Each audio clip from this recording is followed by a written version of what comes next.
Bueno, muy bien, nos ponemos en marcha, los saludamos formalmente en esta emisión de Los Días Contados, caracterizada por una fisonomía diferente en la ciudad como consecuencia del altísimo acatamiento de la disposición, no ya del paro, sino del luto más que nada, que fue el cese de tareas por los episodios en Chubut con la muerte de estas dos docentes y la gravedad de la situación de otras 3 que continúan internadas, ¿no? Esto se llevó adelante en la mayoría de los establecimientos educativos de todos los niveles y de todas las modalidades. En algunos no, pero francamente la proporción es, podríamos decir, irrelevante. Otro tema que también impactó en la jornada de hoy es lo que ayer comentábamos en cuanto a la sanción de la ley de emergencia sanitaria, de emergencia alimentaria, perdón, que no contó con el apoyo en diputados, por ejemplo, de Carrió, y en el Senado, por ejemplo, de Pichetto, que en alguna medida fue coherente con lo que decía, porque esta ley para él no sirve. Esta ley, entre otras cosas, va a dotar de 10.000 millones de pesos al Estado como para poder disponer inmediatamente para asistir a comedores, merenderos y a quienes tengan esa necesidad impostergable, por otro lado, e inmediata, más allá de las percepciones o de los panoramas que puedan dibujar algunos hombres y mujeres que no se hacen cargo de lo que le corresponde como responsabilidad por haber llegado a este extremo. Y en cuanto a las responsabilidades y el haber llegado a este extremo, lo que va ocurriendo con el cambio de época, y en algún momento lo hemos charlado esto, en condiciones adversas. ¿Qué quiero decir? Cuando los climas de época favorecían actitudes restrictivas, persecutorias, discriminatorias, cuando se utilizó y se instaló ese paradigma que ahora, creo yo, se le va a volver en contra al propio gobierno y al propio presidente Mauricio Macri, que es esto de perseguir a través de la justicia a adversarios o a enemigos, si usted quiere, políticos, a partir de una metodología que era una denuncia periodística, la publicación en algún medio con impacto, luego de eso un fiscal que rápidamente hiciera los deberes y el dictado de la prisión preventiva, y encarcelar a una persona y dejarla presa aun cuando no haya pruebas suficientes, ni mucho menos condena, y cuando se viola el debido proceso, porque la prisión puede darse exclusivamente cuando no hay fehacientemente la comprobación de la culpabilidad, porque rige la presunción de inocencia, un precepto fundamental en cualquier república, decíamos, cuando hay riesgo de fuga o entorpecimiento de la investigación, cosa que no se ha visto en la mayoría de los casos de quienes están presos o han estado presos.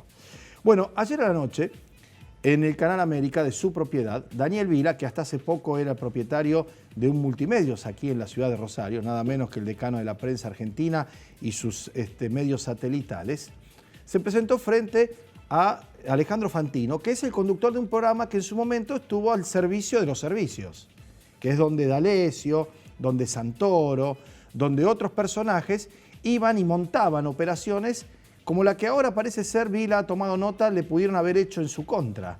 Y acá hay dos cosas que decir.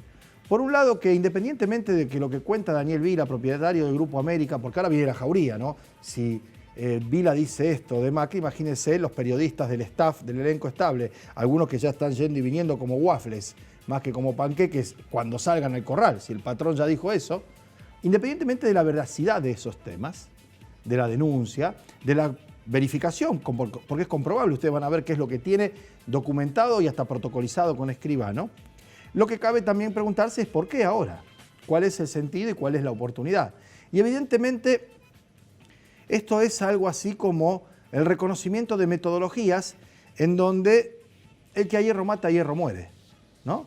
En donde el tema no es la exacción, decirlo, sino el reparto, donde la conveniencia desplaza lo que corresponde, donde lo que se debe hacer está supeditado a lo que conviene hacer o a lo que es mejor hacer. Y cuando se modifican esas condiciones, cuando el viento rota y cambia y sopla de otro lado, inmediatamente se producen hechos como el que vamos a escuchar ahora, que a su vez desenlazan en una presentación judicial. ¿Y quién es el fiscal? El hombre que hizo grullar la Patagonia buscando la bóveda de los Kirchner y no encontró nada. El fiscal Marijuán. Por lo tanto, no se haga demasiadas ilusiones, porque más tarde o más temprano van a tratar de buscar algún punto tal vez de coincidencia, como se encontró, porque a lo largo de muchos años, porque el relato comienza apenas asume el presidente de la República, y lo conocemos ahora, ocurrieron, o como dice Macri, o le gusta decir, pasaron cosas. Pero esto es como para ir viendo el cambio de época, el cambio de clima y esta historia que le decíamos, como dice Pedro Navaja, ¿no? Esa canción de Blades. Pedro Navaja, matón de esquina, dice, el que a hierro mata, a hierro termina. Esto decía anoche en su canal, en el programa de Fantino, el titular del Grupo América, Daniel Vila. Cuando él asume me pide que la empresa que yo represento, Supercanal-Link, le devolviéramos al Estado el espectro. Nosotros estábamos en una situación de conflicto, habían unas medidas judiciales que paralizaban el espectro y él me pidió que se lo reintegrara, que se lo devolviera, porque lo tenía comprometido con Clarín. Yo le dije que no podía, bueno, que sí que no. Finalmente le entregué un papel firmado donde decía que yo desistía de esas medidas judiciales y él se comprometió conmigo a guardarlo y presentarlo solamente el día que yo vendiera mi empresa, cosa que no hizo.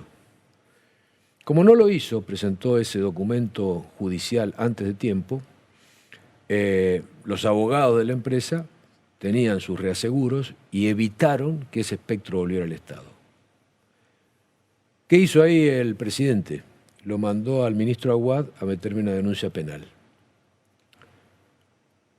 Cuando le devolví el espectro, me mandó un WhatsApp diciéndome que ya le había dado instrucciones al procurador para que dejara sin efecto la denuncia penal. Eso no solamente es meterse con la libertad, en este caso la mía, sino también es inmiscuirse en el Poder Judicial, cosa que está prohibida, porque vivimos en una república en donde los poderes son independientes y esto que tanto se le critica Daniel, al gobierno... No te quiero sacar de esta, sí, pero sabes que es muy grave lo que estás diciendo y podés tener algún tipo de inconveniente y mañana te pueden citar de oficio. Pero no tengo ningún problema, tengo el teléfono, los WhatsApp, así que con gusto los voy a llevar. Sí, sí. Es más, no solamente tengo los WhatsApp, sino que saqué fotocopia, capturas telefónicas y las he hecho certificar por escribano. Creo que es casi un planteo extorsivo. Extorsionar a alguien más con el poder del Estado, ¿no? Una cosa es que vos y yo nos peleemos y yo diga, bueno, te voy a denunciar penalmente, y otra cosa es que el Estado te denuncie penalmente. Vos pensás que en los juicios por los derechos humanos, ¿cuál era la objeción? Que vos no peleabas contra un particular, peleabas contra el Estado. El Estado era el que, ¿no?, el que te hacía terrorismo. Bueno, en este caso es algo parecido. Bueno, además de no tener ningún empacho en aludir al terrorismo de Estado para comparar una situación realmente trágica para una cuestión que personalmente lo afecta, el sparring, en este caso Fantino, lo único que hacía era facilitar la reafirmación de esas declaraciones, que lo que uno, digamos, concluye, por lo menos esto es lo que a mí me parece cuando lo escucho y lo veo, es que si Vila se enteró anteayer de esto, porque lo contó ayer, ¿no? De la denuncia penal que le hizo Aguad en su momento, de los WhatsApp que evidentemente no, los tenía de antemano y los habías fotocopiado, sacado, protocolizado y hecho una constatación con escribano para ver que son originales, o la conversación con el presidente en la que le dio la tranquilidad de que ya había hablado con el procurador. Insisto, esto por el lado de Vila. Por el lado del Estado, del presidente y de la metodología que, como decíamos antes, se ha instalado y muchos medios, entre ellos ese propio canal y esa propia empresa y su staff periodístico, lo cohonestaron, lo permitieron, lo auspiciaron y hasta le parecía bien. No cuestionaban el abuso de autoridad y conculcar libertades porque se trataba de los feos, sucios y malos en su momento. Ahora parece que, como dije, el viento ha cambiado y hay una situación que es, desde el punto de vista fáctico, completamente distinta. Ahora, se alude al presidente de la República, se alude al ministro Aguad, se alude al procurador general. Ninguno de ellos va a salir a decir nada. Ninguno va a contrarrestar, ninguno va a pasar a la ofensiva y decir, no, esto que está diciendo este señor es falso. Primero, podrán decirlo. Queda así. Nadie, ningún periodista, incluso del propio grupo, va a ir a buscar a Aguad para decirle, es verdad, Aguad, que usted hizo una denuncia penal porque lo instruyó el presidente para apretarlo, según el propio Vila, sus palabras, para extorsionarlo. Nadie va a ir a buscar al procurador y preguntarle, doctor, usted efectivamente recibió el llamado del presidente para que en un momento determinado deje de investigar lo que correspondía investigar porque había en curso un expediente judicial. Y finalmente, ¿el presidente no va a decir nada de esto? Que Mila dice que le había pedido que le entregue el espectro, es decir, la frecuencia, la radio, los medios, para dárselo a Clarín porque se lo había comprometido.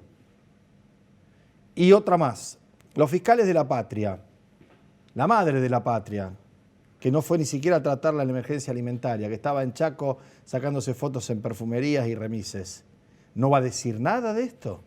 ¿No tiene nada que aportar? Se me ocurre otro, el semifinalista de la candidatura vicepresidencial, porque se la ganó Pichetto al final. Luis Brandoni, ¿no le parece un espanto él que quiere proteger tanto a la República? O el diputado Iglesias, que tampoco fue a votar la emergencia alimentaria, que escribe en la revista Noticias o escribía en su momento y que se rasgaba las vestiduras por la salud de la República, ¿tampoco va a decir nada de esto?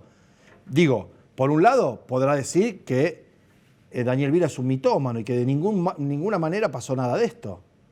O en todo caso, si las pruebas son tan contundentes que no puede decir eso, porque está todo ahí protocolizado y efectivamente corroborado, dirá algo de Aguad, que fue cual pinche a hacer una denuncia, o dirá algo del procurador que está ahí como una suerte de culata o de guardaespaldas de los intereses del presidente y no como un hombre que ejerce un instituto público que es el de la acusación en contra de los que pueden hacerle daño a la patria y al Estado. Y finalmente el propio presidente no va a hacer ni a decir nada. Esta es la pregunta, ¿no? Yo no tengo la respuesta, pero está planteado tan claro esto, está tan claramente expuesto, que me da la sensación que no podrán mirar para otro lado por tiempo indeterminado, indefinidamente, porque tengo para mí también, conociendo más o menos la lógica, el funcionamiento de los medios, que si Vila fue hasta ahí, cuando larguen y le suelten la correa a los demás, preparémonos. Bueno, vamos a la pausa. Cuando volvamos está José Maggi, que ha trabajado intensamente y desde el comienzo, y lo trajimos acá, apenas había ocurrido el episodio en el que él nos decía que las hipótesis que se barajaban estaban allí más o menos sopesándose, y la que no tenía chance era esa novelesca de la camioneta 4x4, doble cabina, con encapuchados que se bajaron, que dispararon y que se fueron, que era oscura, esa que es de película, que es la que probablemente le haya llevado a Bullrich a decir que se trató de un ataque mafioso, sin tener más datos que un llamado telefónico en el que le dijeron que había pasado algo con el jefe de la policía de Santa Fe. La pausa y charlamos con el colega de LT8 y Rosario 12, José Maggi. Ya venimos.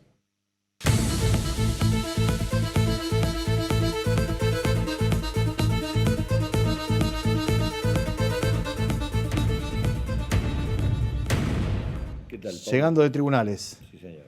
Perfecto. Bueno, Lo primero que hay que decir es que la esposa de Valdés fue a declarar. Fue a declarar esta mañana. Hubo una suerte de... Está bien, yo lo entiendo, por una cuestión de discreción, de la vida privada de esta señora, de la posición delicada en la que probablemente se encuentre.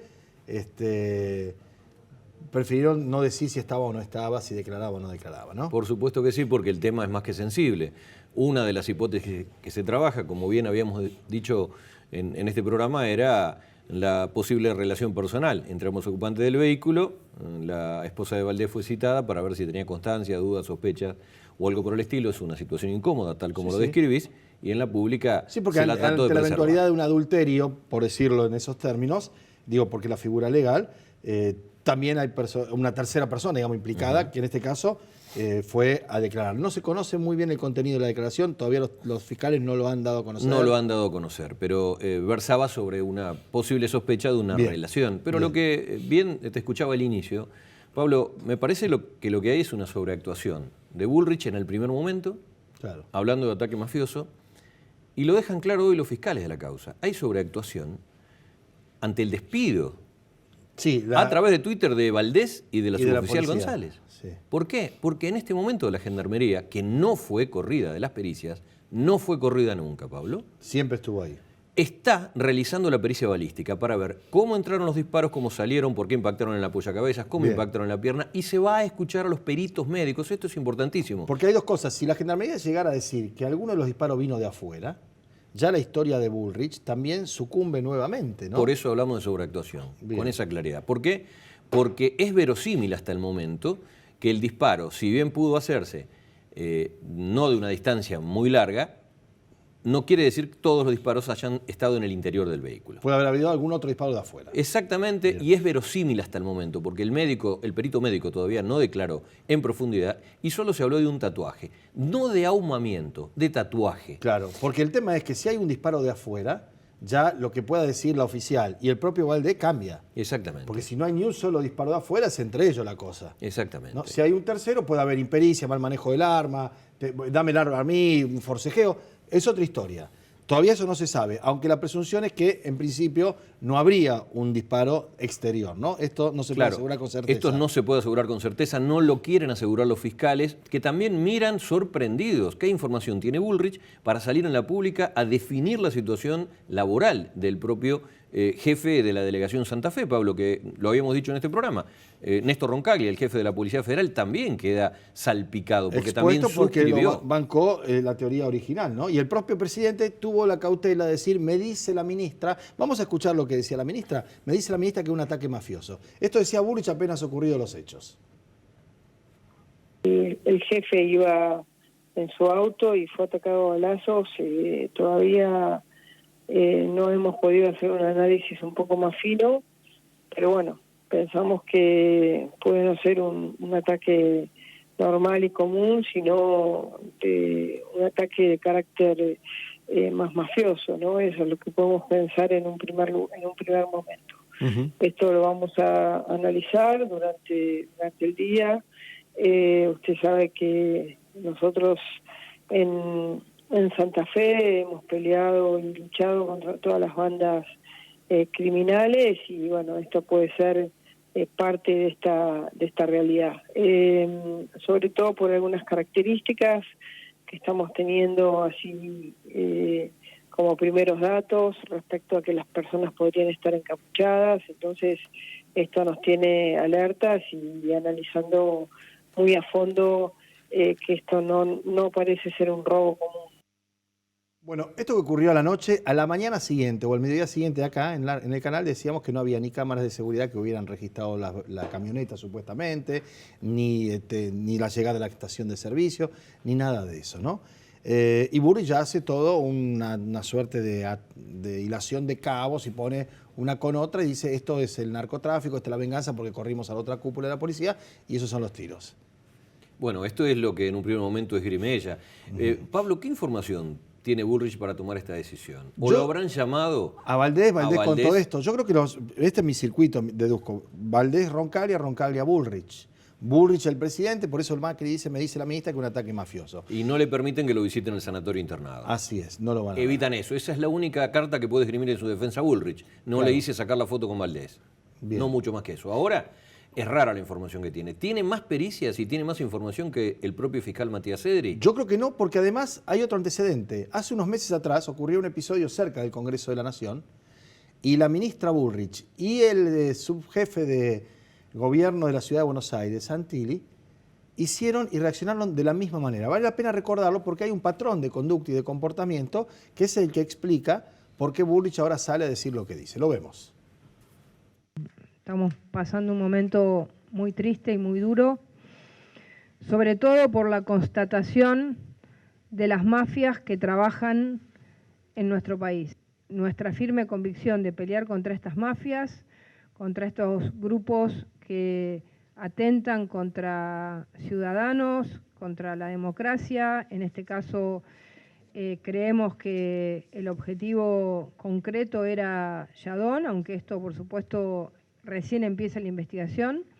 Con las imágenes que hemos tenido y que tenemos, y la información que tenemos, que es muchísima, hemos podido determinar que este es un ataque premeditado y mafioso. Bueno, premeditado y mafioso por la que tenemos, que es muchísimas imágenes y testimonios. Eran dos tipos narcotizados, uno alcoholizado y el otro, que no tenían nada que ver ni con ninguna mafia, ni con el narco, nada que ver, ¿no? Sí, claramente. Y esto ocurría en Buenos Aires. Y el primero de todos los antecedentes, y ya después volvemos sobre la causa de la que estamos charlando, se da apenas asume Bullrich. Porque Bullrich lleva casi 4 años de ministra, y ahora ha dicho esto del policía, un disfrazado de policía mentiroso, cuando ocurrió la triple fuga, ¿te acordás lo de Esquilache? Que lo paró un camino rural en mal estado. Afortunadamente, la falta de obra hizo que la camioneta se clavara y los capturó un anciano descalzo con un rifle que creo que era un Winchester o una escopeta o alguna cosa así. Bullrich presentaba una detención que no fue tal, tampoco en su momento, en toda esa historia de varios días de 3 tipos escapando a todas las fuerzas de seguridad provinciales y nacionales. Lo vemos. De alguna manera se ha hecho público que hubo una información que nosotros recibimos, que fue una información desde nuestra evaluación falsa, información que llevó a pensar que 3 eran los detenidos, que 3 eran las personas recapturadas, habiendo sido solo una.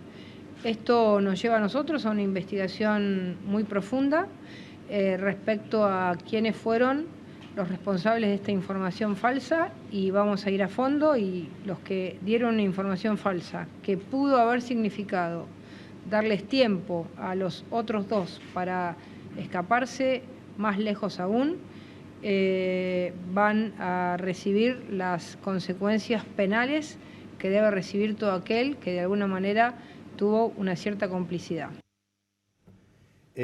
¿Vos te enteraste quiénes fueron los responsables? ¿Qué sanción recibieron? ¿A dónde está? ¿Qué pasó? No. ¿Te enteraste sí que hubo un tiroteo entre gendarmes pensando que eran uno y eran los otros y demás? Y una serie de desatinos que con el paso del tiempo se fueron naturalizando porque ella es la ministra de Seguridad de la Nación y es la que habla de ataque mafioso y a los 10 minutos se desdice, o al día, o a los 2 días, o a los 3 días, ¿no?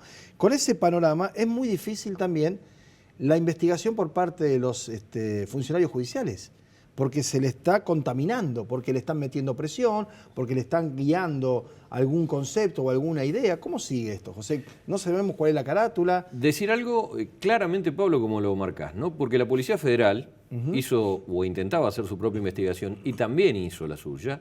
Y primero miró las cámaras de seguridad de los peajes, de las estaciones de servicio, tuvo comunicaciones. Hay como una sospecha de que lo fueron monitoreando a tal punto que ayer en el Centro de Justicia Penal un comisario de la Federal intentó ingresar en momentos en que estaba declarando Roxana González, los oficiales no se lo permitieron. Claro. Digo, esto sigue con un detalle minucioso de una investigación con pruebas para no retroceder después. Claro, porque Valdés está internado. No, Valdés ya está en Santa Fe. Bien. ¿Y la oficial está detenida? No. Se Tampoco. fue directamente. A la casa. O sea que no hay nadie detenido, no hay nadie imputado, no hay ningún delito que se haya tipificado. No hay carátula todavía. No hay ni defensa propia, ni intento de homicidio, ni accidente, nada. Lo que hay es una decisión ayer del juez Vera Barros de no investigar desde la Justicia Federal. Claro. Ya lo contamos, ¿no? ¿Y esto es bueno o es malo? Bueno, si está, por un lado, la propia Policía Federal, es una fuerza auxiliar que en general investiga. Algunos piensan que la Policía Provincial, la Justicia Provincial puede desplegarse con buen criterio. Bien. No porque una fiscal joven de Bella Constitución. Está allí Natalia Benvenuto y Matías Edri, que han demostrado, Edri tiene sobre sus espaldas con el fiscal Luis Echapapietra haber detenido a Esteban Lindor Alvarado. Sí, Pablo. sí, por supuesto. No hay duda sobre que va al frente, para decirlo claramente. Claramente. Bien. Bueno, vamos a ver cómo sigue esto mañana, porque a lo mejor te volvemos a traer. Mañana va a estar Leo con nosotros, tenemos la tertulia de los viernes, y me parece que hoy va a haber novedades, porque hoy tienen que caratular. Hoy tienen que caratular. Y ver qué se le encaja a cada uno, se imputa. Si es víctima, si es victimario, si es responsable, si...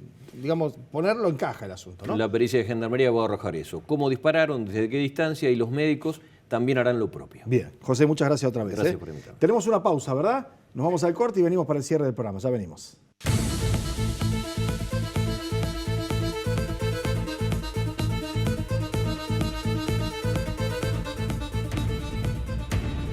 Bueno, muy bien. A propósito de policía, brevemente, a esta hora en la Cámara de Diputados de la provincia de Santa Fe está ingresando un pedido de presentación o de interpelación al ministro Maximiliano Puyaro por los crímenes que ocurrieron en la ciudad de Santa Fe, 6 en 5 días, y además porque se dispuso a intervenir la Unidad Regional Primera, ¿no? Para hablar de la Policía de Santa Fe. Esto será tema seguramente de mañana, cuando compartamos otra emisión de Los Días Contados. Les agradecemos mucho la compañía y los esperamos entonces. Chau.